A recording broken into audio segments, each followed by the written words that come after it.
Mi hija tocó a la puerta a las 3 de la mañana. Mi corazón casi se detiene cuando miré por la mirilla y la vi allí empapada por la lluvia. El problema, llevaba 5 años muerta, y cuando abrí la puerta me susurró algo que solo nosotras dos sabíamos. Un secreto que nunca le conté a nadie. Lo que sucedió después cambió todo lo que creía sobre la muerte y sobre la vida. Mi nombre es Teresa. Tengo 62 años y vivo sola desde que mi esposo falleció. Pero no fue la soledad lo que casi me mata. Fue lo que pasó una noche de marzo, cuando todo lo que conocía sobre la realidad empezó a derrumbarse. Todo empezó con el teléfono sonando en medio de la noche. Estaba durmiendo cuando el ruido me arrancó de un sueño confuso. Abrí los ojos y lo primero que vi fue el reloj digital en la mesita de noche. 3:17. Mi corazón ya estaba acelerado antes de que entendiera lo que estaba pasando. ¿Quién llama a esta hora? Nadie llama a las 3 de la mañana con buenas noticias. Me senté en la cama con todo el cuerpo tenso. El teléfono seguía sonando, insistente, como si quien estuviera del otro lado supiera que estaba despierta y dudando. Me tembló la mano cuando agarré el aparato. Por un instante pensé en no contestar, pero algo dentro de mí, tal vez curiosidad, tal vez miedo, me obligó a apretar el botón verde. Hola, mi voz salió ronca, casi un susurro. Silencio. No era ese silencio vacío de una llamada caída. Era un silencio pesado, como si hubiera alguien respirando del otro lado, pero conteniendo el aire. Sentí un escalofrío recorrer mi espalda. Hola, ¿quién habla? Y entonces escuché una voz de mujer baja, distante, como si viniera de muy lejos. Mamá. Se me heló la sangre. Yo conocía esa voz. Mamá, tengo frío. El teléfono se me cayó de la mano y golpeó el suelo. Me quedé paralizada en la cama, temblando de pies a cabeza. No podía ser. No era posible. Esa voz era de Sofía, mi hija, mi Sophie. Pero Sofía llevaba muerta 5 años. Tenía solo 28 años cuando sufrió el accidente. Un accidente de coche en una noche lluviosa volviendo del trabajo. Dijeron que fue instantáneo, que no sufrió, pero yo sí sufrí. Todos los días durante los últimos 5 años sufrí. Y ahora, en medio de la noche, esa voz. Recogí el teléfono del suelo con manos temblorosas. La llamada se había cortado. Me quedé sentada allí en la oscuridad de mi habitación, tratando de procesar lo que había sucedido. Mi mente racional intentaba encontrar explicaciones. Estaba soñando. Era una broma de mal gusto. Me estaba volviendo loca de tanta soledad. Pero en el fondo de mi corazón lo sabía. Esa era la voz de mi hija. Me levanté de la cama, mis piernas temblaban, me puse la bata y fui a la cocina. Necesitaba agua, necesitaba calmar mis nervios. La casa estaba sumergida en una oscuridad sofocante. Solo la luz tenue del poste de la calle entraba por las rendijas de las cortinas, creando sombras extrañas en las paredes. Mientras bebía agua apoyada en el fregadero, intentaba convencerme de que había sido solo una pesadilla muy real. Ya había soñado con Sofía antes, muchas veces. A veces me despertaba llorando, aún sintiendo el olor de su perfume, aún escuchando su risa, pero aquello había sido diferente.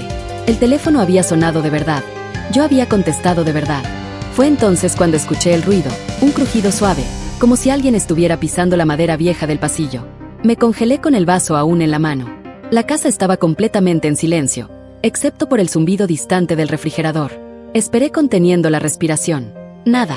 Estaba a punto de convencerme de que lo había imaginado cuando volví a escuchar. Pasos lentos, cautelosos, venían del pasillo que conducía a la puerta principal. Mi corazón se disparó. Puse el vaso en el fregadero con cuidado, tratando de no hacer ruido. Mi mente corría. ¿Había entrado algún ladrón? Pero estaba segura de haber cerrado todas las puertas con llave antes de dormir. Siempre lo hacía religiosamente desde que me quedé sola. Los pasos se detuvieron. Todo quedó en silencio de nuevo y entonces escuché la voz. Rama. Venía de la sala. La misma voz baja, distante, la voz de Sofía. Mis piernas se movieron solas. Caminé por el pasillo oscuro, con el corazón latiendo tan fuerte que podía escucharlo en mis oídos. La puerta de la sala estaba entreabierta. Una luz tenue azulada venía de dentro. Empujé la puerta lentamente. La sala estaba vacía, pero el televisor estaba encendido. No con algún canal, solo esa pantalla azul de sin señal, iluminando la habitación con su luz fantasmal. Estaba segura, absolutamente segura de haber apagado el televisor antes de dormir. Me acerqué despacio, como si el televisor fuera a explotar en cualquier momento. Fue cuando noté, en la pantalla empañada, reflejado en la luz azul, había algo escrito. No escrito, dibujado, como si alguien hubiera pasado el dedo en el polvo de la pantalla. Un corazón. El mismo corazón simple que Sofía dibujaba en todo cuando era niña, en tarjetas de cumpleaños, en notas, incluso en los márgenes de los cuadernos de la escuela. Siempre el mismo corazón torpe, un poco chueco del lado derecho. Mis piernas flaquearon. Me agarré al brazo del sillón para no caerme. Sophie. Mi voz salió tan baja que apenas pude escucharme. El televisor se apagó solo. La sala se sumergió en la oscuridad y entonces escuché los golpes en la puerta. Toc, toc, toc. 3 golpes suaves, rítmicos. El mismo ritmo que Sofía usaba cuando llegaba tarde a casa y no quería asustarme. Siempre tocaba así, 3 veces, pausado para que yo supiera que era ella. Me giré lentamente hacia la puerta principal. Todo mi cuerpo temblaba. Una parte de mí quería correr a la habitación y cerrar la puerta con llave, pero otra parte, una parte más grande y más fuerte, quería abrir esa puerta. Necesitaba abrir. Caminé hasta allí como si estuviera en trance. Mi mano alcanzó la perilla helada al tacto. Respiré hondo, giré la llave, abrí la puerta. El pasillo del edificio estaba vacío y oscuro. Las luces automáticas ni siquiera se habían encendido. Solo el silencio y las sombras me miraban. Pero en el suelo, justo enfrente de la puerta, había algo. Un pañuelo. Un pañuelo de seda azul con pequeñas flores blancas. Yo conocía ese pañuelo. Se lo había regalado a Sofía en su último cumpleaños. Ella lo llevaba puesto el día del accidente. Recogí el pañuelo con manos temblorosas. Estaba mojado, como si hubiera estado bajo la lluvia, pero no estaba lloviendo. Presioné la tela contra mi rostro y sentí el perfume. El perfume de Sofía todavía estaba allí, débil pero inconfundible. Fue cuando me desplomé. Caí de rodillas allí mismo en el umbral de la puerta, sosteniendo ese pañuelo y llorando por todo lo que había perdido, por todos los años de dolor y ahora por esta crueldad imposible de algo o alguien, haciéndome creer que ella estaba de vuelta. No sé cuánto tiempo estuve allí. Cuando finalmente logré levantarme y cerrar la puerta, el cielo ya comenzaba a clarear. Volví a la habitación, pero ya no pude dormir. Me quedé sentada en la cama sosteniendo el pañuelo, tratando de entender lo que estaba pasando. La luz del día trajo un poco de cordura de vuelta. En la claridad de la mañana todo parecía menos aterrador, más explicable. Tal vez había tenido un episodio, tal vez era el estrés, la soledad, el duelo no resuelto. Había leído sobre eso. Personas que sufren pérdidas traumáticas a veces tienen alucinaciones vívidas, pero el pañuelo estaba allí, real y tangible en mis manos. Decidí no contárselo a nadie. ¿Quién me creería? Mi hermana ya pensaba que estaba demasiado deprimida, siempre sugiriéndome terapia. Si le contaba que estaba escuchando la voz de Sofía y encontrando sus pertenencias apareciendo misteriosamente, me internaría sin pensarlo 2 veces. Intenté seguir mi rutina. Tomé café, vi las noticias, fingí que todo era normal, pero mis ojos siempre volvían al pañuelo dejado sobre la mesita de la sala. Prueba de que no lo había imaginado todo. Por la tarde decidí hacer algo que no hacía en años: abrir el cuarto de Sofía. Después de que murió, cerré ese cuarto con llave y tiré la llave en un cajón. No podía entrar allí, ver sus cosas, sentir su ausencia de forma tan concreta. Era más fácil fingir que el cuarto no existía, pero ahora, después de lo que había pasado, necesitaba entrar. La llave estaba donde la había dejado, en el fondo del cajón de la cocina, debajo de pilas de cuentas antiguas y recibos. La agarré y fui hasta la puerta cerrada al final del pasillo. Me tembló la mano al encajar la llave en la cerradura. Por un momento dudé. ¿Sería capaz de lidiar con esto? Giré la llave y abrí la puerta. El olor me golpeó primero. Ese perfume característico de ella, mezclado con moho y aire estancado. El cuarto estaba exactamente como ella lo había dejado. La cama aún deshecha del último día que durmió allí. Ropa tirada en la silla. Libros apilados en la mesita de noche. Era como entrar en una cápsula del tiempo, en un mundo donde Sofía todavía estaba viva y solo había salido por unos minutos. Entré despacio, cada paso pesado de recuerdos. En la pared, fotos de ella en varios momentos de su vida. Sofía niña, con uniforme escolar. Sofía adolescente haciendo muecas a la cámara. Sofía adulta, graduada, hermosa y radiante. Me senté en su cama y dejé correr las lágrimas. Había evitado ese lugar durante tanto tiempo, pero ahora parecía necesario, como si necesitara estar allí para entender lo que estaba pasando. Fue cuando noté algo extraño. Su escritorio, generalmente cubierto de papeles y bolígrafos, estaba limpio. No solo limpio, había algo sobre él. Un cuaderno que yo nunca había visto antes, con tapa negra y sin ninguna marca. Me acerqué y agarré el cuaderno. Era nuevo. Las páginas aún tenían ese olor a papel fresco. Abrí en la primera página y mi corazón casi se detiene. Estaba escrito con la letra de Sofía. Para mi mamá. Lee cuando estés lista. Me quedé paralizada sosteniendo ese cuaderno. La letra era inconfundiblemente de ella, esa caligrafía que yo conocía tan bien, con las curvas y los puntos sobre las íes transformados en pequeños círculos. Pero, ¿cómo? Este cuaderno no estaba aquí antes. ¿Estaba segura? Oh sí. Mi mente intentaba encontrar explicaciones racionales. Tal vez yo lo había puesto allí y lo había olvidado. Tal vez Sofía me lo había dejado antes de morir y yo, en medio del dolor, simplemente no lo había procesado. Pero no, yo conocía cada centímetro de ese cuarto. Había sido la última persona en entrar allí antes de cerrar la puerta con llave. Este cuaderno no existía. Con manos temblorosas pasé la página. Mamá, si estás leyendo esto, entonces logré llegar hasta ti. Sé que estás confundida, asustada. Lo entiendo, pero necesito que me escuches. Necesito que sepas la verdad sobre lo que me pasó. Mi estómago se revolvió. Me senté en la silla del escritorio, incapaz de mantenerme de pie. Continué leyendo. El accidente no fue un accidente. Descubrí algo, mamá, algo que alguien no quería que yo supiera y por eso me silenciaron. Pero la muerte no es el final. No cuando hay verdades no contadas, no cuando hay justicia por hacer. Mis manos temblaban tanto que apenas podía sostener el cuaderno. Esto no podía ser real. Era imposible. Las personas muertas no escriben mensajes, no aparecen en sueños tan vívidos, no dejan sus pertenencias en puertas. Pero, ¿y si sí? Sacudí la cabeza tratando de alejar los pensamientos locos. Necesitaba ayuda. No podía lidiar con esto sola. Agarré mi celular y llamé a la única persona en la que podía confiar, mi sobrina Jimena. Jimena era psicóloga. Si alguien podría ayudarme a entender si me estaba volviendo loca o si realmente estaba sucediendo algo, sería ella. La llamada cayó en el buzón de voz. Intenté 2 veces más. Nada. Dejé un mensaje pidiéndole que me llamara urgentemente. Volví mi atención al cuaderno.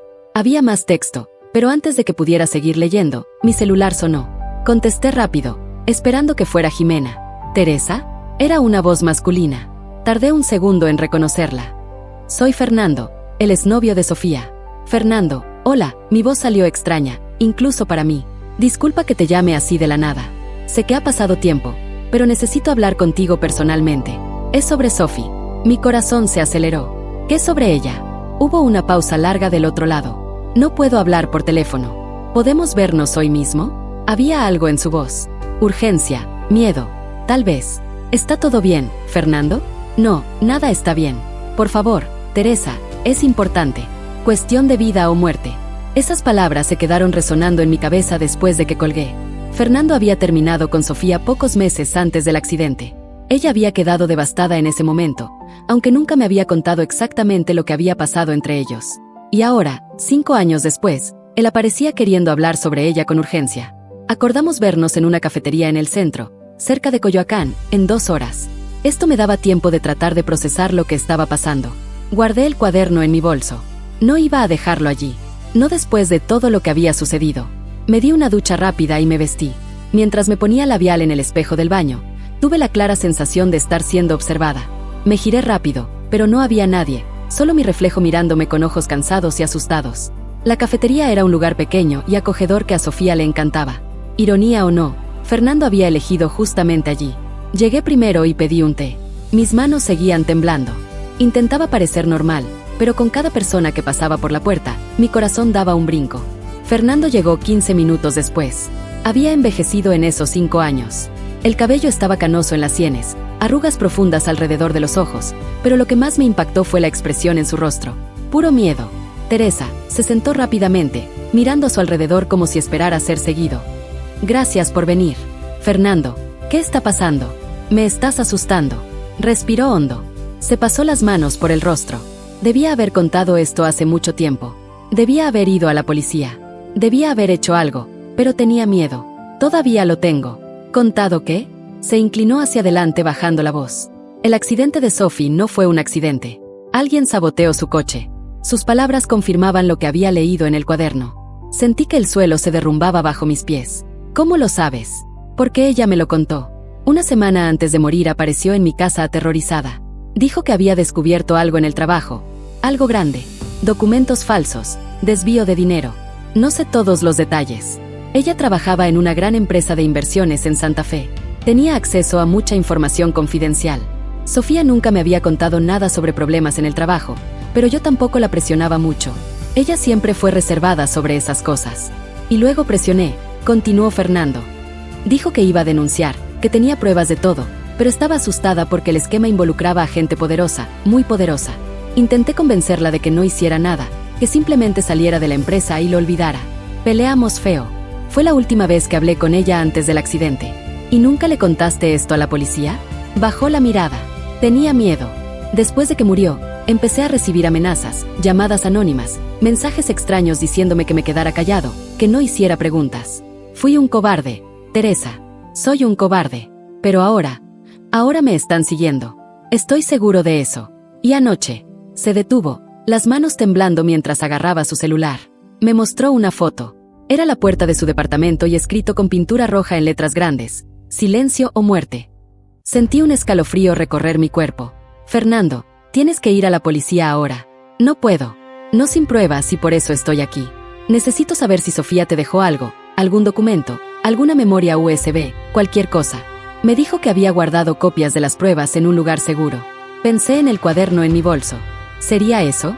Pero el cuaderno solo había empezado a escribir sobre verdades y conspiración. Nada concreto aún. Ella nunca me dio nada, respondí. Nunca ni mencionó tener problemas. Fernando pareció derrumbarse. Entonces estamos perdidos. Sin pruebas.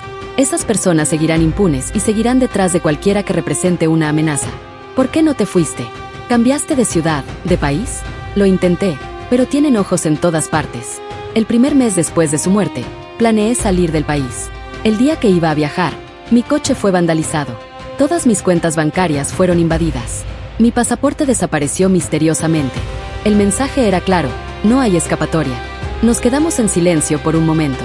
El ruido de la cafetería a nuestro alrededor parecía distante, amortiguado. Yo procesaba todo aquello tratando de encajar las piezas. Teresa, Fernando me miró con intensidad. Si descubres algo, cualquier pista sobre lo que Sofía estaba investigando, avísame. Pero ten cuidado, esas personas no están jugando. Se levantó para irse, pero agarré su brazo. Fernando, me han estado pasando cosas extrañas, muy extrañas. Le conté todo. La llamada en medio de la noche, la voz de Sofía, el pañuelo, el cuaderno.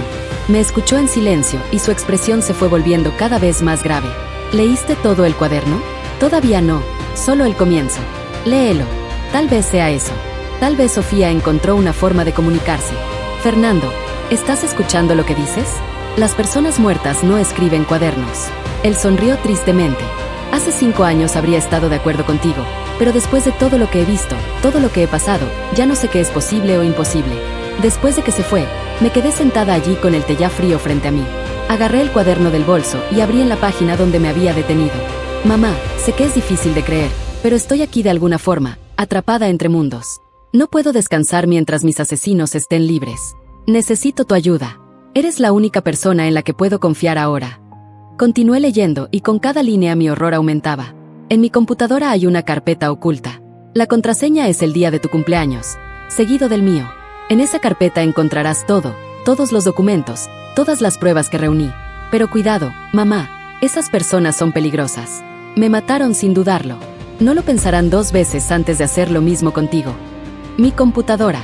La laptop de Sofía estaba en su departamento.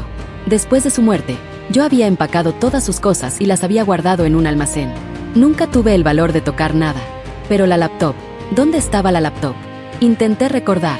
Sí, estaba en el armario de su cuarto, en el estante de arriba. La había dejado allí mismo junto con otros aparatos electrónicos suyos. Pagué el té a toda prisa y prácticamente corrí a casa. Ya estaba anocheciendo cuando llegué al edificio. Las luces del pasillo parpadeaban levemente, proyectando sombras extrañas en las paredes. Subí las escaleras en lugar de usar el elevador. No quería quedarme atrapada en un espacio pequeño con los pensamientos que corrían en mi cabeza. Cuando llegué a mi piso, noté algo mal. La puerta de mi departamento estaba entreabierta. Estaba absolutamente segura de haber cerrado con llave cuando salí. Siempre cerraba. Empujé la puerta despacio con el corazón en la garganta. ¿Hay alguien ahí? Silencio. Entré con cuidado. La sala estaba patas arriba, cojines tirados en el suelo, cajones abiertos, libros esparcidos. Alguien había revuelto mi casa y por la destrucción estaba buscando algo específico. Con miedo de hacer ruido, caminé silenciosamente hasta el cuarto de Sofía. La puerta que yo había dejado cerrada estaba abierta de par en par. El cuarto había sido revuelto también. El colchón arrancado de la cama, el armario abierto, ropa esparcida por todas partes y el estante de arriba del armario estaba vacío. La laptop había desaparecido. Me quedé paralizada en medio del cuarto destruido tratando de procesar lo que estaba viendo. Alguien había invadido mi casa. Alguien que sabía exactamente qué buscar. La laptop de Sofía, con todas las pruebas que había reunido, había desaparecido. Mi primer instinto fue llamar a la policía. Agarré el celular con manos temblorosas, pero antes de que pudiera marcar, escuché un ruido. Viniendo de la cocina, pasos suaves, cautelosos, aún había alguien dentro del departamento. Se me heló la sangre. Miré alrededor buscando algo para defenderme. Agarré un pisapapeles de metal que estaba tirado en el suelo. No era mucho, pero era mejor que nada. Caminé despacio hacia la cocina, cada paso cuidadosamente silencioso. La puerta de la cocina estaba cerrada. Respiré hondo, agarré el pisapapeles con fuerza y empujé la puerta de golpe. Vacío. Pero la ventana estaba abierta, las cortinas ondeando con el viento. Corrí hasta allí y miré hacia afuera. Era solo el tercer piso, pero no había nadie en la escalera de incendios. Quienquiera que estuviera allí había logrado huir rápido. Cerré la ventana con llave y finalmente llamé a la policía. Mientras esperaba, intenté ver si se había robado algo más. Mi televisor seguía allí, mi computadora, mi bolso con dinero y tarjetas. Quien había invadido no estaba detrás de un robo común. Querían específicamente la laptop de Sofía. La policía llegó media hora después. 2 agentes aburridos que anotaron todo mecánicamente y me dijeron que tenían pocas posibilidades de recuperar la laptop. Cuando pregunté si podría haber sido algo dirigido, me miraron como si estuviera siendo paranoica. Señora, probablemente fue algún vicioso buscando cosas para vender, dijo uno de ellos. Hemos tenido varios casos así en el vecindario. No valía la pena discutir, no lo entenderían. No sin parecer una loca hablando sobre cuadernos apareciendo de la nada y voces de hijas muertas al teléfono. Después de que se fueron, intenté arreglar un poco el desorden, pero estaba demasiado exhausta física y emocionalmente. Me senté en el sillón sosteniendo el cuaderno que por suerte todavía estaba en mi bolso. Fue cuando mi celular sonó. Número desconocido. Pensé en no contestar, pero algo me hizo aceptar la llamada. Hola. Respiración pesada del otro lado. Luego una voz distorsionada como si pasara por un modificador de voz. Deja de buscar. ¿Quién eres? Eso no importa. Lo que importa es que dejes de hacer preguntas. Olvida el pasado. Acepta que tu hija murió en un accidente y sigue adelante. O terminarás igual que ella. La llamada se cortó antes de que pudiera responder. Me quedé mirando el teléfono, temblando de pies a cabeza. La amenaza había sido clara. Estaba en peligro real. Una parte de mí quería escuchar el consejo. Parar, olvidar, seguir adelante. Era la opción segura, la opción sensata. Pero otra parte, la parte que acababa de descubrir que su hija fue asesinada, no podía simplemente rendirse. Abrí el cuaderno nuevamente, buscando más información. Las páginas siguientes contenían nombres, una lista de personas involucradas en el esquema que Sofía había descubierto. Empresarios respetados, políticos influyentes, gente con poder y recursos para hacer desaparecer cualquier cosa. Uno de los nombres me llamó la atención, Dr. Ricardo Montoya. Yo conocía ese nombre. Era el jefe de Sofía en la empresa de inversiones. Había ido a su funeral, me había dado el pésame, incluso me había enviado flores. Todo ese tiempo, siendo amable y atento, mientras tal vez sabía exactamente lo que le había pasado a mi hija. Sentí una rabia quemar dentro de mí, una rabia que no sentía hace mucho tiempo. No iba a dejar que esas personas ganaran. No iba a dejar que el sacrificio de Sofía fuera en vano, pero necesitaba ser inteligente. Sola, era vulnerable, necesitaba aliados. Agarré el celular y llamé a Jimena nuevamente. Esta vez ella contestó. Tía Teresa, disculpa por no haberte devuelto la llamada antes. Estaba con un paciente. ¿Qué pasó?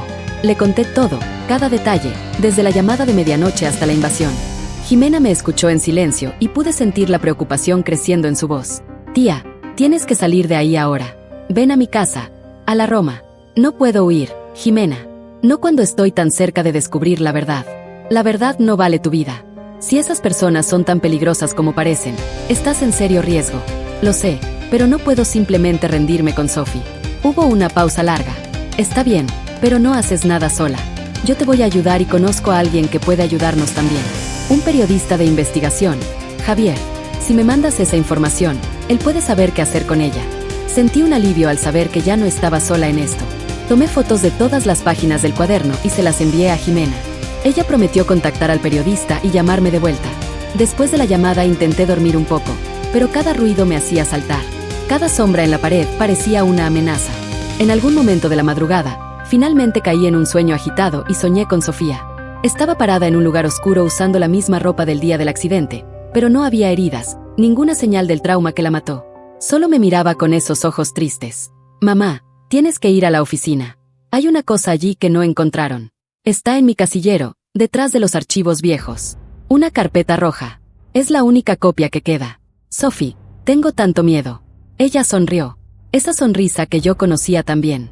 Lo sé, pero eres más fuerte de lo que crees. Siempre lo fuiste. Me desperté con el sol entrando por la ventana. El sueño había sido tan vívido que parecía real. Una carpeta roja en su casillero. ¿Sería solo mi subconsciente creando pistas donde no las había o sería realmente Sofía tratando de guiarme? Decidí arriesgarme. La oficina de Sofía había cerrado hace 3 años, pero el edificio en Santa Fe todavía existía. Si lograba entrar, tal vez encontraría algo. Jimena me llamó temprano. Tía, hablé con el periodista Javier. Quiere reunirse contigo esta tarde, pero hay algo. Investigó algunos de los nombres que enviaste. Esto es grande, tía, muy grande. Involucra lavado de dinero internacional, vínculos con organizaciones criminales. Si las pruebas de Sofía son sólidas, puede derribar a mucha gente poderosa. ¿Y eso es bueno? Depende. Para la justicia, sí. Para tu seguridad, no tanto. Esas personas harán lo que sea para proteger sus secretos. Entonces necesito encontrar las pruebas antes de que las destruyan. Le conté sobre el sueño y la carpeta roja. Jimena dudó. Tía, no sé si es una buena idea. Invadir un edificio. No es invasión si yo tenía acceso. Algunos empleados antiguos aún deben estar allí. Puedo decir que fui a buscar cosas personales de Sophie. Está bien, pero yo voy contigo. Acordamos vernos frente al edificio corporativo al mediodía. Mientras tanto, intenté ordenar un poco el desorden que había quedado en el departamento. Cada objeto que agarraba me recordaba a Sofía. Fotos, cartas, pequeños objetos personales. Mi hija había dejado tanto de sí en ese lugar. Encontré una caja debajo de la cama que no había sido tocada por los invasores. Dentro había álbumes de fotos antiguos. Me senté en el suelo y comencé a hojear. Sofía bebé, niña, adolescente. Cada foto un recuerdo. Cada recuerdo un puñal en el corazón. En el fondo de la caja encontré algo inesperado. Una carta dirigida a mí con la letra de Sofía, pero nunca abierta. El sobre estaba amarillento, como si hubiera sido escrito hace mucho tiempo. Abrí con cuidado. La carta estaba fechada 6 años atrás, un año antes del accidente. Mamá, si estás leyendo esto es porque algo me pasó. Quiero que sepas que siempre te amé más que a cualquier cosa y quiero que sepas que si algo me sucede, no fue un accidente. Hay cosas que descubrí, cosas que no puedo contar ahora, pero guardé pruebas. En la oficina, en mi casillero, hay una carpeta roja. En ella está todo. Si algo me pasa, por favor, encuentra esa carpeta. Haz justicia. Te amo para siempre, Sophie. Mis lágrimas cayeron sobre el papel. Sofía lo sabía. Ella sabía que estaba en peligro y había intentado avisarme. Pero por alguna razón esa carta nunca llegó a mí. Tal vez perdió el valor o tal vez pensó que estaba siendo paranoica. Ahora estaba segura. El sueño no había sido coincidencia. La carpeta roja existía y yo necesitaba encontrarla. Jimena me esperaba frente al edificio de oficinas donde Sofía había trabajado, en la zona de Santa Fe. El edificio era uno de esos inmensos de vidrio espejado, frío e impersonal. Al mirarlo, imaginé cuántos secretos guardaban esas paredes. Tía, ¿estás segura de esto? Jimena agarró mi brazo mientras caminábamos hacia la entrada. Estoy segura. La recepcionista era nueva. No me reconoció. Dije que estaba allí para recoger pertenencias personales de mi hija, que había trabajado allí años atrás. Ella dudó, pero después de algunas explicaciones y de mostrar mi identificación comprobando que era la madre de Sofía, nos dejó pasar. El piso donde ella trabajaba ahora está ocupado por otra empresa, nos informó. Pero los casilleros antiguos todavía están al fondo en la bodega. No sé si aún queda algo de su hija. Tomamos el elevador hasta el 10º piso. Mi estómago se revolvió con cada piso que pasaba. Cuando las puertas se abrieron, fuimos recibidas por una recepción moderna llena de plantas y una secretaria sonriente. ¿Podemos ayudar en algo?, expliqué de nuevo. Ella fue amable. Mandó a un empleado a guiarnos hasta la bodega. Era una habitación grande al fondo del piso, llena de cajas de cartón apiladas y muebles viejos. En la esquina había una fila de casilleros metálicos oxidados. Son de la empresa antigua de su hija, explicó el empleado. Nunca los hemos tocado. Si quieren buscar, siéntanse libres. Vuelvo en un rato. Tan pronto como se fue, Jimena y yo comenzamos a buscar. Había unos 20 casilleros. La mayoría estaban vacíos o llenos de papeles viejos y material de oficina. Tía, mira esto. Jimena señaló un casillero en la esquina. Tenía una etiqueta descolorida con el nombre S. Santos. Sofía Santos. Intenté abrir, pero estaba cerrado con llave. No tenía la llave. Miré alrededor buscando algo para forzar la cerradura. Jimena se quitó un pasador del cabello. Aprendí esto en una película, dijo con una media sonrisa nerviosa. Tomó unos minutos de intentos frustrados, pero finalmente la cerradura cedió. El casillero se abrió con un chirrido. Estaba casi vacío, algunos bolígrafos viejos, un saco olvidado y al fondo, detrás de una pila de carpetas vacías, una carpeta roja. Mi corazón se aceleró. Agarré la carpeta con manos temblorosas y la abrí. Dentro había documentos, muchos documentos, informes financieros, estados de cuenta bancarios, correos electrónicos impresos, fotos y una memoria USB pegada en la contracubierta. «Es esto», susurré. «Es esto mismo». Jimena miró por encima de mi hombro con los ojos muy abiertos. «Tía, Esto aquí. Tiene nombres de diputados, empresarios. Dios mío. Sophie descubrió un esquema gigante. Cerré la carpeta rápidamente. Necesitamos salir de aquí ahora. Pero cuando nos giramos hacia la puerta, esta se abrió. 3 hombres entraron. A uno de ellos lo reconocí de las fotos del funeral. Doctor Ricardo Montoya, el antiguo jefe de Sofía. Teresa, dijo con una sonrisa que no le llegaba a los ojos. Qué sorpresa encontrarte aquí. Doctor Montoya. Intenté mantener la voz firme escondiendo la carpeta detrás de mí. Él notó el movimiento. ¿Buscando algo específico? Solo cosas personales de mi hija. Claro. Dio un paso al frente. Los 2 hombres con él, claramente seguridad privada, bloquearon la puerta. ¿Sabes, Teresa? Sofía era una empleada ejemplar, dedicada, inteligente.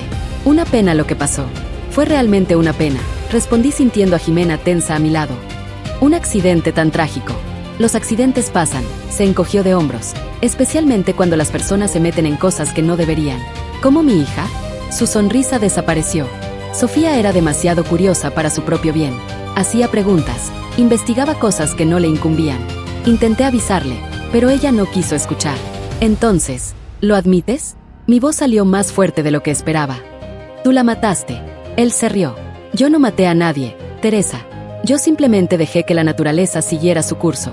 Frenos defectuosos son tan comunes en coches viejos. Sentí a Jimena agarrar mi mano. Estaba aterrorizada. Podía sentirlo. ¿Qué quieres? Pregunté. Esa carpeta roja que estás sosteniendo es lo único que quedó. Pensábamos haber destruido todas las copias, pero Sofía era lista. Escondió una donde no buscaríamos. ¿Y si no la doy? Él gesticuló a los guardias de seguridad. Entonces vamos a tener que tomarla. Y sería una pena si algo les pasara a ti y a tu sobrina. Otro accidente trágico. Miré a Jimena. Estaba pálida, pero había determinación en sus ojos. Miré la carpeta en mis manos, todo el trabajo de Sofía, todas las pruebas, todo por lo que había muerto. No dije nada. Ricardo Montoya levantó las cejas. No, no la voy a entregar. Mi hija murió por esto. No voy a dejar que sea en vano. Él suspiró. Como quieras. Hizo una señal a los guardias. Ellos comenzaron a avanzar. Yo sabía que no tenía oportunidad contra ellos. Pero antes de que pudieran acercarse, la puerta de la bodega se abrió de golpe. Policía, nadie se mueva. 3 policías entraron, armas en mano. Detrás de ellos reconocí a Fernando. Él había llamado a la policía. ¿Qué significa esto? Ricardo Montoya intentó mantener la compostura, pero yo vi el pánico en sus ojos. Uno de los policías se adelantó. Ricardo Montoya, usted está arrestado por homicidio calificado, asociación delictuosa y lavado de dinero. Esto es ridículo. Ustedes no tienen pruebas de nada. Levanté la carpeta roja. Sí, tenemos todas aquí. El rostro de Ricardo Montoya palideció. Me miró con un odio puro. No sabes con quién te estás metiendo. Sí sé, respondí. Con asesinos. Y van a pagar. Los policías esposaron a Ricardo y a sus guardias. Mientras se los llevaban, Fernando se acercó. Recibí tu mensaje de Jimena. Pensé que era mejor traer refuerzos. Gracias, murmuré aún temblando por la descarga de adrenalina. En los días siguientes, todo sucedió rápido. El contenido de la carpeta roja era aún más explosivo de lo que imaginábamos. Además de los nombres que ya conocíamos, había evidencia de corrupción en múltiples niveles del gobierno, lavado de dinero internacional y vínculos con el crimen organizado. Sofía había pasado meses reuniendo estas pruebas, documentando cada transacción sospechosa, cada conversación comprometedora. Había sido meticulosa, cuidadosa y había pagado el precio máximo por su valentía. El periodista Javier, que Jimena había contactado, hizo una serie de reportajes. La historia estalló en los medios de comunicación de Ciudad de México y más allá. Se hicieron arrestos, políticos renunciaron, empresas fueron investigadas. Fue un escándalo nacional. Y durante todo esto, yo cargaba el cuaderno de Sofía conmigo. No había aparecido nada más en él desde aquel primer mensaje, pero yo sentía que ella todavía estaba cerca de alguna forma, observando mientras la justicia finalmente se hacía. Una noche, algunas semanas después de los arrestos, estaba en casa organizando los documentos del proceso. El teléfono sonó. Sin pensar contesté. Mamá. La voz de Sofía clara como el cristal. Sophie, lo lograste, mamá. Hiciste lo que yo no pude hacer. Estoy muy orgullosa de ti. Lágrimas rodaron por mi rostro. ¿Estás en paz ahora? Lo estoy. Puedo seguir adelante, pero mamá, hay una cosa que necesito que sepas. ¿Qué? Esa noche, antes del accidente, iba a visitarte, iba a contarte todo, pero me dio miedo ponerte en peligro. Pensé que sería más seguro mantenerte lejos de esto. Sophie, no fue tu culpa. Lo sé, pero necesitaba que lo supieras y necesitaba que supieras que te amo. Siempre te amé en cada momento, en cada respiración. Eres la mejor mamá que alguien podría tener. Yo también te amo, mi amor, tanto. Adiós, mamá. Cuídate y sé feliz. Vive la vida que yo no pude vivir. La llamada se cortó y de alguna forma supe que era la última vez. Sofía había logrado lo que necesitaba. Ahora podía descansar. Los meses siguientes fueron una montaña rusa emocional. El juicio de Ricardo Montoya y sus cómplices se prolongó, cada audiencia trayendo nuevas revelaciones impactantes. Yo estaba allí en todas ellas, sentada en la primera fila, sosteniendo la foto de Sofía contra mi pecho. El abogado defensor intentó de todo, cuestionó la autenticidad de los documentos, alegó que eran montajes que habían sido plantados, pero los peritos confirmaron, todo era real. Cada firma, cada transacción, cada correo electrónico comprometedor. Sofía había sido impecable en su investigación. Durante una de las audiencias miré a Ricardo en el banquillo de los acusados. Estaba diferente al hombre confiado que había enfrentado en la bodega. Estaba más delgado, con ojeras profundas. Cuando nuestras miradas se cruzaron, desvió los ojos rápidamente. Pero no todo eran victorias. Una noche, volviendo de la audiencia, noté un coche siguiéndome. Era un sedán negro con vidrios oscuros. Me siguió por 3 cuadras hasta que estacioné frente a una estación de policía. Solo entonces se alejó. Las amenazas volvieron también. Llamadas anónimas, mensajes en redes sociales. Firmaste tu sentencia de muerte, ni toda la policía del mundo puede protegerte, te vamos a atrapar cuando menos lo esperes. Jimena insistió en que fuera a vivir con ella temporalmente en su departamento de la colonia Roma. Me negué al principio, pero después de despertarme una noche con mi ventana rota y una piedra en medio de la sala con un billete amenazador, terminé cediendo. Su departamento era pequeño, pero acogedor. Tenía un cuarto de huéspedes donde me arregló un espacio. Las primeras noches apenas pude dormir. Cada ruido me hacía saltar. Cada sombra era una amenaza potencial. Tía, tienes que hablar con alguien, me dijo Jimena una mañana después de encontrarme despierta por 3ª noche consecutiva. Un terapeuta. Todo esto es demasiado traumático para procesarlo sola. Ella tenía razón. Empecé a ir a terapia 2 veces por semana. Al principio fue difícil hablar sobre Sofía, sobre el descubrimiento de que había sido asesinada, sobre las amenazas, sobre el miedo constante. Pero poco a poco comenzó a ayudar. Mi terapeuta, la doctora Claudia, era una mujer tranquila de unos 50 años.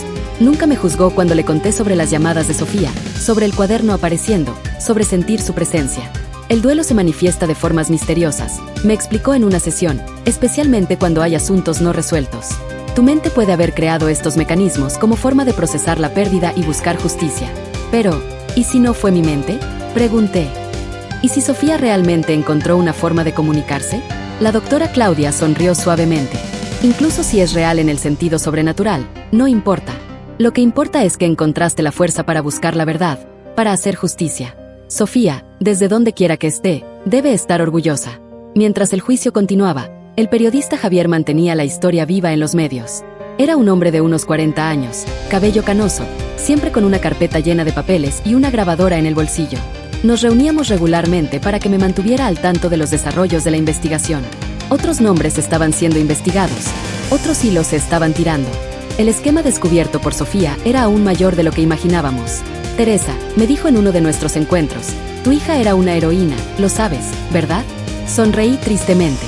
Era mi hija, mi niña valiente que siempre quiso cambiar el mundo. Y lo cambió. Gracias a ella, decenas de personas corruptas están siendo responsabilizadas. Millones de pesos desviados están siendo recuperados. Las leyes están cambiando. Era reconfortante saber que la muerte de Sofía no había sido en vano, pero nada la traería de vuelta, nada llenaría el vacío que su ausencia dejó. Una tarde estaba en el departamento de Jimena cuando sonó el teléfono. Era Fernando. Teresa, tienes que ver esto. Enciende la televisión en el canal de noticias.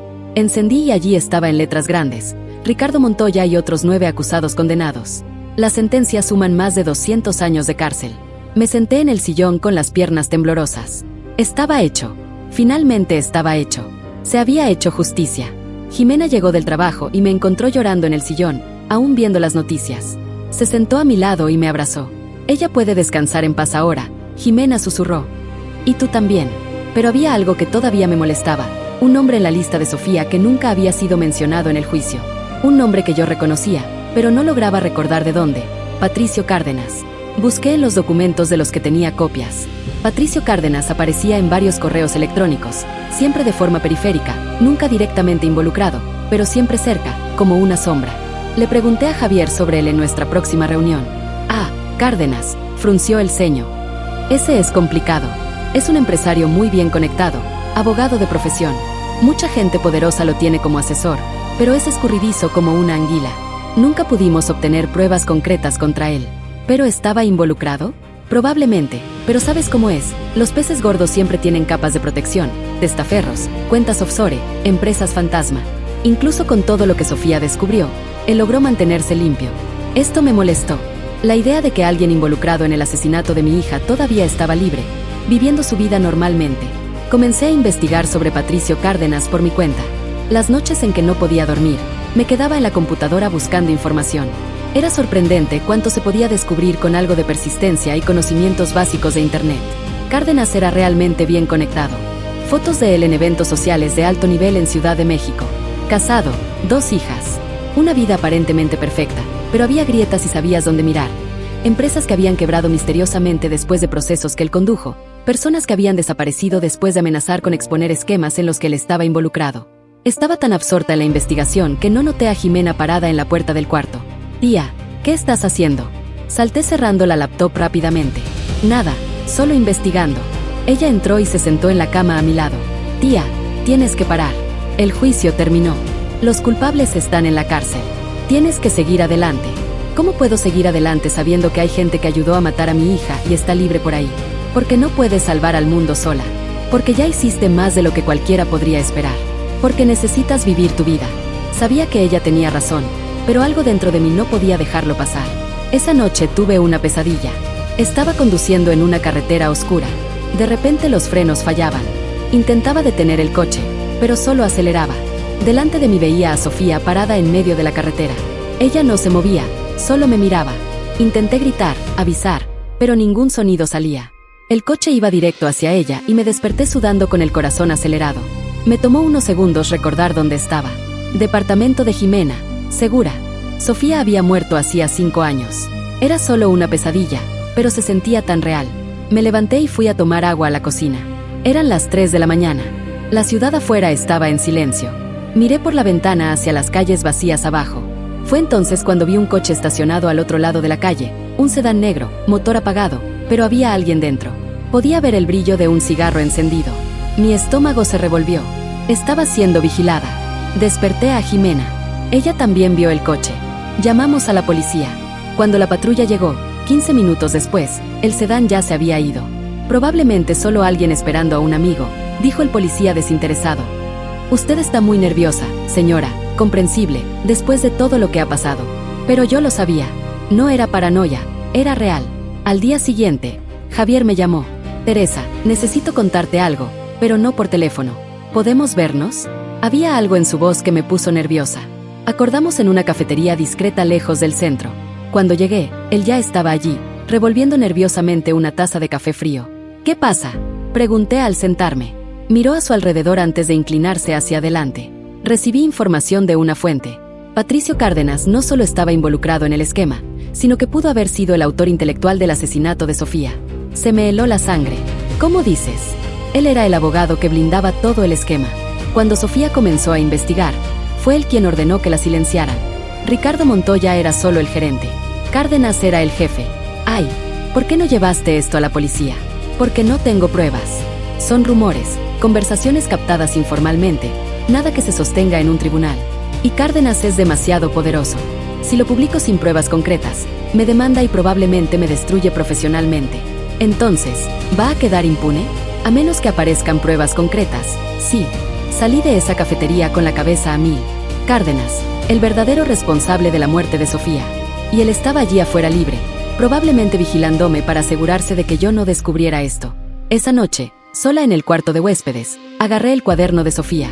No lo había abierto en semanas. Las páginas seguían igual. No había aparecido ningún mensaje nuevo. Sophie, susurré al vacío. Si todavía puedes oírme, necesito ayuda. ¿Cómo hago para atrapar a Cárdenas? ¿Cómo pruebo que él fue quien mandó matarte? No esperaba respuesta. Pero cuando desperté al día siguiente, había algo en el cuaderno. Una página que yo estaba segura que estaba en blanco la noche anterior. Ahora tenía algo escrito. Busca en la caja fuerte. Banco Central. Cuenta 41.882. Contraseña. Fecha de mi nacimiento. Me quedé mirando las palabras en el cuaderno con el corazón acelerado. ¿Cómo era esto posible? Había revisado el cuaderno la noche anterior y esa página estaba en blanco. Ahora allí estaba con la letra inconfundible de Sofía dándome instrucciones específicas. Una parte de mí quería racionalizar. Tal vez yo había escrito esto en estado de sonambulismo. Tal vez mi subconsciente sabía algo que mi mente consciente no procesaba. Pero al mirar esa caligrafía tan perfectamente idéntica a la de Sofía, era imposible negarlo. Mi hija todavía estaba tratando de ayudarme. Llamé a Jimena y se lo mostré. Ella se puso pálida al ver el nuevo mensaje. Tía, esto no es posible. Lo sé, pero está aquí. Una caja fuerte en el Banco Central. ¿Sabías que Sofía tenía una caja fuerte? Sacudí la cabeza. No tenía ni idea. Sofía nunca había mencionado nada sobre una caja fuerte, pero tenía sentido. Si estaba investigando algo tan peligroso, habría guardado las pruebas más importantes en algún lugar seguro. ¿Y qué era más seguro que una caja fuerte de banco? Fuimos juntas al Banco Central de Ciudad de México a la mañana siguiente. Mi estómago estaba revuelto de nerviosismo. Presenté mi identificación y el número de la caja fuerte. La empleada verificó en el sistema. ¿Usted es Teresa Santos? Sí. Está listada aquí como cotitular de la caja fuerte número 41882 junto con Sofía Santos. Mi corazón dio un salto. Sofía me había puesto como cotitular. Ella había planeado esto. Había garantizado que si algo le pasaba, yo tendría acceso. Voy a necesitar que ponga la contraseña, señora, dijo la empleada, guiándome a una sala privada donde se encontraba la caja fuerte. Introduje la fecha de nacimiento de Sofía en el panel electrónico. Un clic. La puerta pesada se abrió. Dentro de la caja fuerte había una caja de metal. La saqué con manos temblorosas y la abrí. Allí dentro estaba una memoria USB, algunos documentos y una carta. Abrí la carta primero. Estaba dirigida a mí. Mamá, si estás leyendo esto, significa que mis sospechas eran correctas y algo me pasó. En la memoria USB están las pruebas finales que necesitaba, grabaciones de conversaciones, documentos originales que muestran al verdadero líder de todo el esquema. No pude llevar esto a la policía todavía porque necesitaba algunas piezas más. Pero ahora tienes todo. Úsalo con cuidado. Estas personas son peligrosas, pero sé que eres lo suficientemente fuerte para hacer lo correcto. Te amo eternamente, Sophie. Jimena leyó la carta por encima de mi hombro. Tía, esto es... ¡Wow! Volvimos a su departamento con la caja. Conectamos la memoria USB a la computadora. Había docenas de archivos, audios, videos, PDFs escaneados. Comenzamos por los audios. Eran conversaciones telefónicas, aparentemente grabadas secretamente, y en varias de ellas una voz que yo no reconocía daba órdenes. Necesitamos deshacernos de ella. Sofía Santos está cavando demasiado hondo. ¿Cómo quiere que lo resolvamos? No quiero saber cómo. Solo hagan que parezca un accidente y no dejen rastros. Se me heló la sangre al escuchar aquello. Era la prueba, la orden directa de asesinar a mi hija. Necesito saber quién es esa voz, dije temblando. Jimena estaba investigando en los otros archivos. Tía, mira esto. Videos. Abrimos uno de los videos. Era una grabación temblorosa, aparentemente hecha a escondidas en un smartphone. Mostraba una oficina lujosa. Y allí, sentado detrás de un escritorio enorme, estaba Patricio Cárdenas. El plan está funcionando perfectamente, decía a alguien fuera de cámara. Estamos desviando millones y nadie sospecha, pero tenemos un problema. Una auditora comenzó a hacer preguntas. Sofía Santos. ¿Qué quiere que hagamos, señor? Resuélvanlo discretamente. Detuve el video. Estaba temblando tanto que apenas podía sostener el ratón. Ahí estaba. La prueba concreta de que Patricio Cárdenas había ordenado el asesinato de mi hija. Necesitamos llevar esto a la policía ahora, dijo Jimena. Pero antes de que pudiéramos hacer cualquier cosa, su celular sonó. Era un número desconocido. Ella dudó antes de contestar, poniendo el altavoz. Jimena Ferreira, una voz masculina, tranquila, casi gentil. ¿Quién es? Eso no importa. Lo que importa es que sé lo que tienen. El contenido de la caja fuerte de Sofía. Nos miramos la una a la otra, el pánico creciendo. ¿Cómo lo sabe? Tengo ojos en muchos lugares. ¿Ustedes creyeron que podrían entrar en un banco, abrir una caja fuerte y nadie se enteraría? Por favor, ¿qué quieres? Pregunté tomando el teléfono de las manos de Jimena. Teresa, siempre quise hablar directamente contigo. Soy Patricio Cárdenas. Sentí que el suelo desaparecía bajo mis pies. Mira, Teresa, siento mucho lo que pasó con tu hija, de verdad. Pero se metió en cosas peligrosas. No me dejó opción. Tú la mataste. Mi voz salió como un gruñido. Yo di órdenes para que se resolviera el problema. Es diferente. Es la misma cosa. Él suspiró. Ustedes tienen pruebas contra mí. Entiendo. Pero aquí está la cuestión. Si intentan usar esas pruebas, ustedes dos mueren. Así de simple. Yo tengo recursos, Teresa, Recursos que ni siquiera puedes imaginar. ¿Nos estás amenazando? Estoy siendo realista. Sofía intentó ser una heroína. Mira dónde la llevó eso. ¿Quieren el mismo destino? Prefiero morir que dejarte impune. ¡Qué noble! Pero piensa en tu sobrina. Jimena tiene toda la vida por delante. Un novio, una carrera prometedora. Sería una pena desperdiciar todo eso por culpa de un sentido equivocado de la justicia. Jimena estaba pálida a mi lado, las manos temblándole. Voy a hacer una propuesta. Cárdenas continuó. Destruyan las pruebas. Olviden todo esto y a cambio yo garantizo que ustedes vivan en paz. Nunca más sabrán de mí. Pueden seguir con sus vidas. ¿Y tú sigues libre? Yo siempre he estado libre, Teresa, y siempre lo estaré. La diferencia es si tú y Jimena van a estar vivas para verlo. La llamada se cortó. Nos quedamos allí sentadas en silencio por un largo momento. La memoria USB todavía estaba conectada a la computadora, la pantalla mostrando los archivos que podrían destruir a Cárdenas. ¿Qué hacemos? Jimena susurró. La miré. Mi sobrina. Mi única familia que quedaba. Estaba aterrorizada y con razón. Cárdenas no estaba mintiendo. Había matado a Sofía sin dudarlo. Haría lo mismo con nosotras. Pero si destruíamos las pruebas, Sofía habría muerto en vano. El verdadero culpable quedaría libre y seguiría haciendo víctimas. Tía, por favor. Jimena agarró mi mano. No vale la pena. Sophie ya se fue. Yo todavía estoy aquí. Tú todavía estás aquí. Necesitamos pensar en nosotras. Ella tenía razón. La opción sensata, segura, era hacer lo que Cárdenas quería, destruir todo y seguir adelante. Pero miré la memoria USB, a las pruebas que Sofía había arriesgado y perdido la vida por reunir y supe que no podía simplemente rendirme. Jimena, no tienes que estar involucrada en esto. Vuelve a tu casa, a tu vida. Yo voy a hacer esto sola. No, no te voy a dejar. Esto puede matarte. Entonces moriremos juntas. Pero no vamos a dejar que ese monstruo gane. Miré a mi sobrina con lágrimas en los ojos. Era tan valiente, tan parecida a Sofía en ese momento. Está bien, pero vamos a hacerlo de la manera correcta, con protección. Llamamos a Javier, el periodista. Le contamos todo. Le enviamos copias de todos los archivos. Él se quedó en silencio por un largo tiempo después de ver las pruebas. Esto lo va a destruir completamente. Pero amenazó con matarnos si lo publicamos. Entonces, necesitamos protección policial. Voy a hablar con mis contactos y voy a publicar todo. Si las pruebas son públicas, matarlas no servirá de nada. Era un plan arriesgado, pero era el mejor que teníamos. Javier trabajó rápido. En 48 horas el artículo estaba listo. Una investigación completa con todas las pruebas que Sofía había reunido, más los audios y videos de la caja fuerte. Todo documentado, verificado, irrefutable. La noche antes de la publicación no pude dormir. Jimena tampoco. Nos quedamos sentadas en la sala con las luces encendidas, esperando. 2 policías hacían guardia en la puerta, seguridad que Javier había logrado conseguir. A las 6 de la mañana, el artículo salió al aire. A las 6:05 mi teléfono comenzó a sonar sin parar. Periodistas queriendo entrevista, amigos preguntando si todo estaba bien, desconocidos ofreciendo apoyo. A las 7 llamaron de la policía. Patricio Cárdenas había sido arrestado en su casa en Polanco, junto con 3 cómplices más. Encendí la televisión. Allí estaba en todas las cadenas de noticias. Arrestado el abogado Patricio Cárdenas. Nuevas pruebas revelan papel central en esquema de corrupción y homicidio. Me desplomé en el sillón llorando. Estaba hecho. Finalmente, verdaderamente hecho. Jimena me abrazó. Sophie está en paz ahora. Asentí sin poder hablar. Esa noche abrí el cuaderno de Sofía una vez más. Había un último mensaje escrito en una letra que parecía estar desapareciendo. Gracias, mamá. Ahora puedo irme. Te amo para siempre. Sé feliz. Y entonces, mientras yo miraba, las letras comenzaron a desaparecer una por una, borrándose como si nunca hubieran existido, hasta que la página quedó completamente en blanco. Sentí una presencia a mi lado, no era aterradora o fría, era cálida, familiar. Y entonces escuché, no con mis oídos, sino con mi corazón, la voz de Sofía. Adiós, mamá.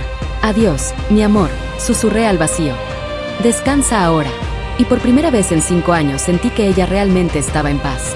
Los meses siguientes al segundo juicio fueron un borrón de audiencias, testimonios y atención mediática. Pero esta vez era diferente. Ya no había miedo, ya no había amenazas. Patricio Cárdenas y sus cómplices estaban en la cárcel y las pruebas contra ellos eran incuestionables. Su juicio fue aún más mediático que el de Ricardo Montoya. Después de todo, estábamos hablando de uno de los abogados más poderosos del país, alguien que había transitado en los círculos más altos durante décadas. Su caída fue espectacular. Yo estaba allí en todas las audiencias, sentada en la misma primera fila sosteniendo la foto de Sofía, Pero ahora había otros a mi lado. Jimena, Fernando, Javier. Ya no estaba sola en esta lucha. Cárdenas intentó de todo. Sus abogados eran los mejores que el dinero podía comprar. Alegaron que las grabaciones eran ilegales, que habían sido editadas, que estaban sacadas de contexto. Pero no importaba. La fiscalía había reconstruido el esquema entero. Cada transacción, cada orden, cada muerte que él había ordenado a lo largo de los años. Sofía no había sido la primera, solo la más reciente. Cuando finalmente llegó el día del veredicto, el tribunal estaba abarrotado. Periodistas, víctimas de otros crímenes que Cárdenas había cometido, curiosos, todos queriendo ver al hombre poderoso finalmente responder por sus crímenes. Patricio Cárdenas fue declarado culpable de todos los crímenes: asociación delictuosa, lavado de dinero, corrupción activa. La lista era larga. La sentencia fue aún más larga: 87 años de prisión. Cuando el juez golpeó el martillo, escuché un suspiro colectivo en la sala. Era el sonido de la justicia finalmente haciéndose. Salí del tribunal ese día sintiendo como si un peso gigantesco hubiera sido quitado de mis hombros. Sofía podía descansar. Yo podía descansar. Jimena y yo fuimos directamente al panteón. Había flores frescas en la tumba de Sofía. Alguien había estado allí recientemente. Pensé en Fernando, que visitaba la tumba todas las semanas sin falta. Lo logramos, Sophie, dije en voz baja, arrodillándome junto a la lápida. Atrapamos a todos. Puedes descansar ahora. El viento sopló suavemente, moviendo las flores, y por un momento juro que sentía a Sofía allí con nosotras, no de forma aterradora o sobrenatural como antes, solo presente, en paz. Esa noche volví a mi departamento por primera vez en meses. Había vivido con Jimena desde las amenazas, pero ahora finalmente me sentía segura para volver. El departamento estaba exactamente como lo había dejado. El desorden de la invasión había sido arreglado gracias a Jimena, pero todo estaba en el mismo lugar. Las fotos de Sofía en las paredes, sus cosas esparcidas por el departamento. Caminé por las habitaciones tocando cada objeto, cada recuerdo. Era doloroso, pero era un tipo diferente de dolor. Ya no era ese dolor agudo y desesperado del duelo fresco. Era un dolor suave, nostálgico. El dolor de quien perdió a alguien amado, pero logra recordarlo con cariño. Entré al cuarto de Sofía. Por primera vez desde su muerte logré sentarme en su cama sin derrumbarme en lágrimas.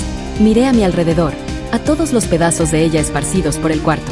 Eras tan especial, murmuré, tan valiente, tan determinada a hacer lo correcto. Estaba tan orgullosa de ti. Todavía lo estoy. Agarré uno de los ositos de peluche que ella guardaba en la cama. Era viejo, gastado. Había sido su favorito cuando era niña. Lo abracé contra mi pecho. Te extraño tanto todos los días, pero voy a estar bien. Voy a vivir la vida que tú no pudiste vivir. Voy a ser feliz por las dos. Me acosté en su cama abrazada al osito. Y por primera vez en 5 años dormí toda la noche sin pesadillas. Me levanté y fui a hacer café. Mientras esperaba que el agua hirviera, agarré el cuaderno de Sofía. Estaba en blanco ahora. Todos los mensajes habían desaparecido, pero no me importaba. Ya no necesitaba mensajes sobrenaturales.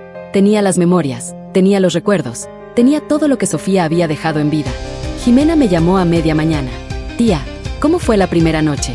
Tranquila, logré dormir. Qué bueno. Escucha, Javier quiere reunirse con nosotras. Dijo que tiene una propuesta. Nos reunimos con Javier en un restaurante en el centro. Él estaba animado de una forma que no veía en meses. Entonces, comenzó después de que pedimos. Ustedes saben que la historia de Sofía causó un impacto enorme, no solo por los arrestos, sino por su valentía. Mucha gente se inspiró. Es una sensación buena saber que su muerte no fue en vano, respondí. Más que eso, ella cambió cosas. Se están proponiendo nuevas leyes para la protección de denunciantes.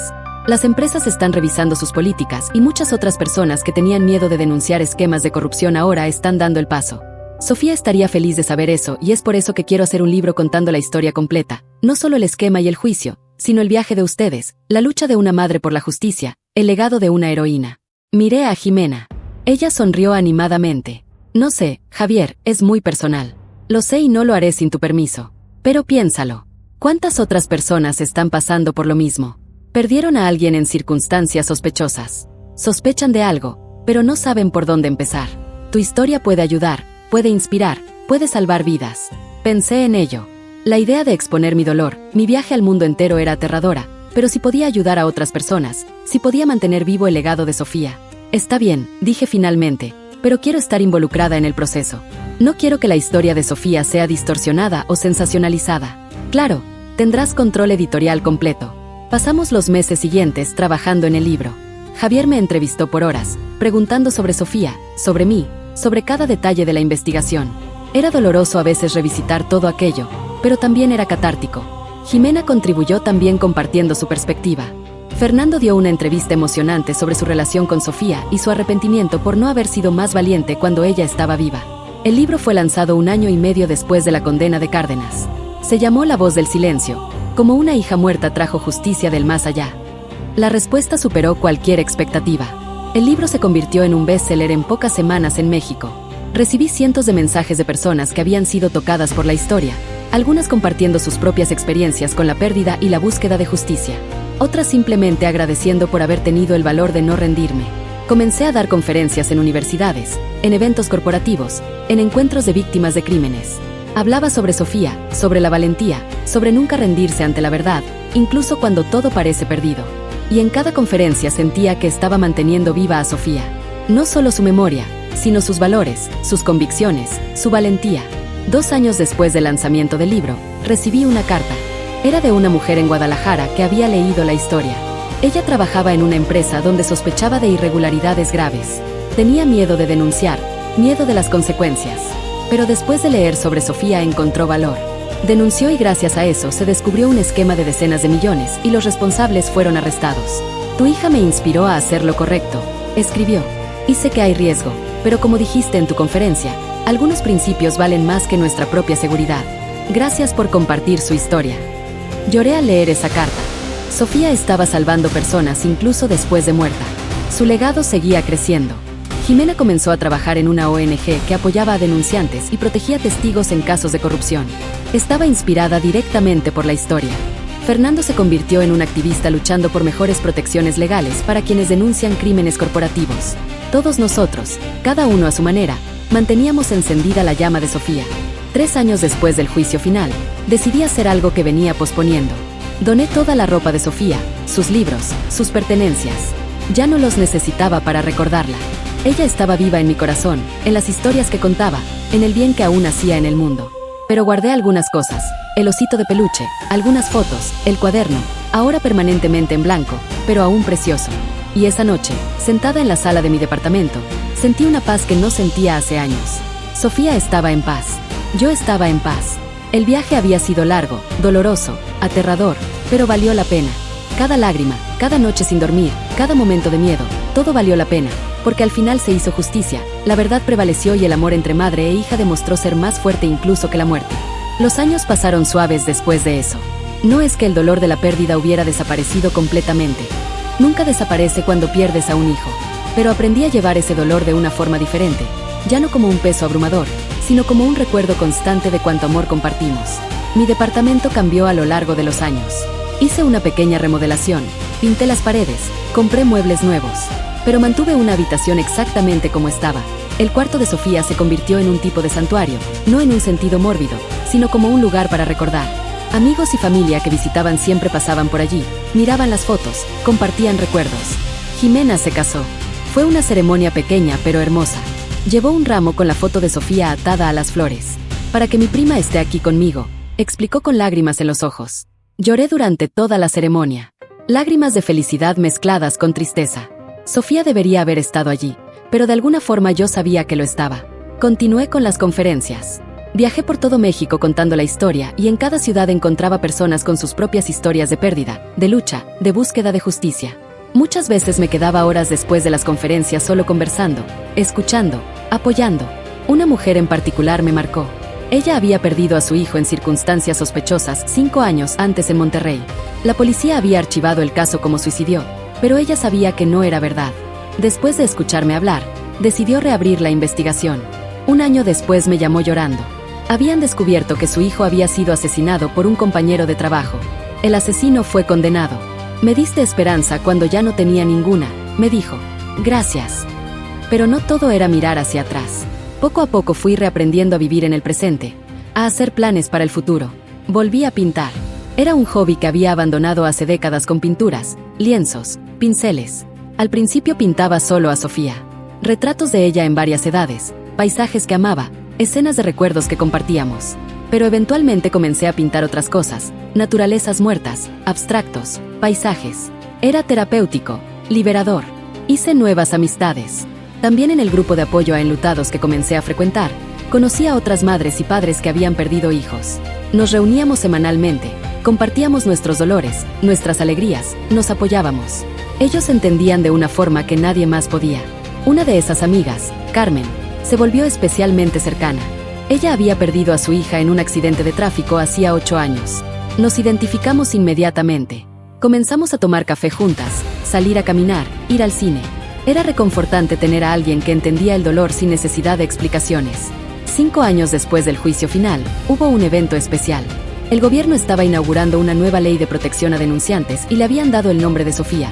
Ley Sofía Santos de protección a los denunciantes de crímenes corporativos.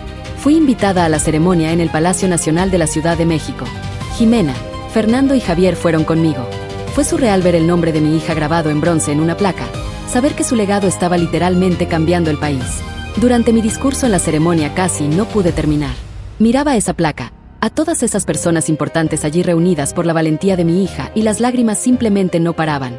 Sofía no quería ser heroína, logré decir. Ella solo quería hacer lo correcto y pagó el precio máximo por eso. Pero su muerte no fue en vano. Cada persona que esta ley proteja, cada denuncia que conduzca a la justicia, cada esquema que sea desmantelado, todo eso es su legado y yo no podría estar más orgullosa. Después de la ceremonia, varias personas me buscaron, denunciantes que habían sido protegidos por la nueva ley, fiscales que habían usado la ley para construir casos, periodistas que habían investigado corrupción con las nuevas protecciones. Todos querían agradecer, compartir cómo Sofía había impactado sus vidas. Volví a casa de ese evento sintiendo una gratitud inmensa. Sofía estaba muerta, sí, pero estaba más viva que nunca en las vidas que tocaba, en los cambios que catalizaba. 7 años después de su muerte, finalmente logré visitar el lugar del accidente. Lo había evitado durante todo ese tiempo. No podía enfrentarlo. Pero ahora, sintiéndome más fuerte, más sanada, decidí ir. Era una carretera común, nada especial. Pero allí, en esa curva donde el coche de Sofía había salido de la pista, yo finalmente logré visualizar sus últimos momentos y en lugar de dolor paralizante, sentí una paz extraña. Puse flores en el lugar. Me quedé allí por un largo tiempo, solo observando el movimiento de los coches, sintiendo el viento, escuchando los pájaros. Hiciste la diferencia, Sophie, susurré. Tu vida importó. Tu muerte importó y yo voy a seguir haciendo que importe.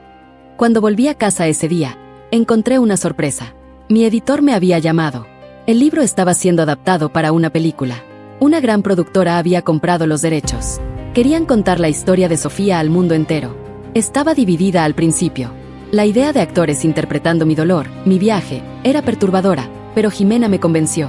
Piensa en cuántas personas más conocerán la historia, cuántas vidas más pueden ser tocadas, cambiadas. Sophie se lo merece. Participé activamente en la producción.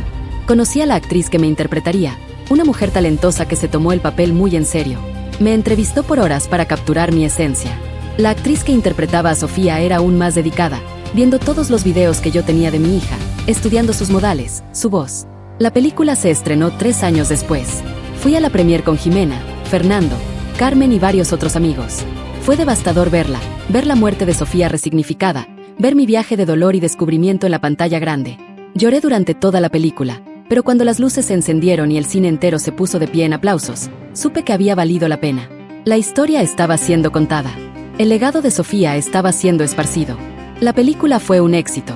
Ganó premios, fue nominada al Oscar, pero más importante, inició conversaciones sobre corrupción, sobre protección de denunciantes, sobre la valentía de hacer lo correcto, incluso cuando cuesta todo. 10 años después de la muerte de Sofía, me desperté una mañana con una sensación extraña. No era dolor, no era tristeza, era aceptación, paz verdadera. Miré la foto de ella en la mesita de noche, mi niña hermosa, congelada para siempre a los 28 años. Y sonreí. Buenos días, mi amor, dije en voz baja.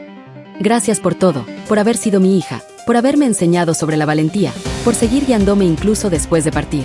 Me levanté y fui a hacer café. Mientras esperaba, abrí el cuaderno por primera vez en años, todavía en blanco, como estaba desde aquel último mensaje. Pero esta vez agarré un bolígrafo y comencé a escribir. Querida Sofía, ya son 10 años. 10 años desde que te perdí. 10 años desde que comencé este viaje. Y hoy finalmente puedo decir, estoy bien. No superé tu pérdida, nunca la superaré. Pero aprendí a vivir con ella. Aprendí a encontrar alegría de nuevo, propósito de nuevo. Tú me enseñaste eso. Incluso en la muerte seguiste enseñándome. Escribí por páginas contando todo lo que había pasado en los últimos años, las victorias, las dificultades, las alegrías pequeñas del día a día. Era como escribir una carta sabiendo que ella la estaba leyendo en algún lugar. Cuando terminé, cerré el cuaderno y lo guardé. Ya no lo necesitaba. Ya no necesitaba señales ni mensajes del más allá. Tenía todo lo que necesitaba: memorias, amor y la certeza de que Sofía estaba orgullosa de mí. Esa tarde fui a visitar su tumba. Llevé flores frescas como siempre, pero esta vez no lloré, solo sonreí. Lo logré, Sophie. Logré vivir. Logré ser feliz de nuevo. Y tú estás en todo lo que hago, en cada respiración, en cada día. Nunca te fuiste realmente. Estás aquí. Toqué mi corazón para siempre. El viento sopló suavemente, moviendo los árboles alrededor. Y juro que escuché muy bajito la risa de Sofía. No con mis oídos, sino con mi corazón. Volví a casa con el corazón ligero. Jimena me había mandado mensaje invitándome a cenar. Acepté inmediatamente. Pasé por el supermercado para comprar un postre. Vi una película que quería ver hacía tiempo anunciada en el cine. Compré un boleto para el día siguiente. Estaba viviendo, realmente viviendo. Y sabía que donde quiera que Sofía estuviera, ella estaba sonriendo, porque al final eso fue lo que ella siempre quiso. No que yo me quedara atrapada en el pasado, en el dolor, en el duelo, sino que encontrara justicia y luego siguiera adelante, que viviera la vida que ella no pudo vivir, que fuera feliz por las dos. Y eso era lo que yo estaba haciendo. Cada día, cada momento, cada respiración era por mí y por ella. Esa noche, antes de dormir, miré por la ventana hacia el cielo estrellado. Encontré la estrella más brillante y sonreí. Buenas noches, Sophie. Te amo. Siempre te amaré. Y gracias por llamarme esa noche, por guiarme, por no dejarme rendir. Salvaste muchas vidas, incluida la mía. Cerré las cortinas y me fui a la cama. Por primera vez en 10 años dormí sin peso en el corazón, sin culpa, sin dolor paralizante, sin remordimientos, solo con amor. Amor eterno por una hija que incluso en la muerte me había enseñado las mayores lecciones sobre vida, valentía y justicia. Y a la mañana siguiente me desperté con el sol dándome en el rostro y un pensamiento claro. Hoy sería un buen día. Y mañana sería otro. Y yo seguiría viviendo, amando, marcando la diferencia. Por mí, por Sofía, por todos nosotros. Ahora, si te gustó esta historia, haz clic en suscribirte y dime en los comentarios qué parte te dejó boquiabierto. Y no olvides hacerte miembro para tener acceso a videos exclusivos que no publico aquí. Te espero allí.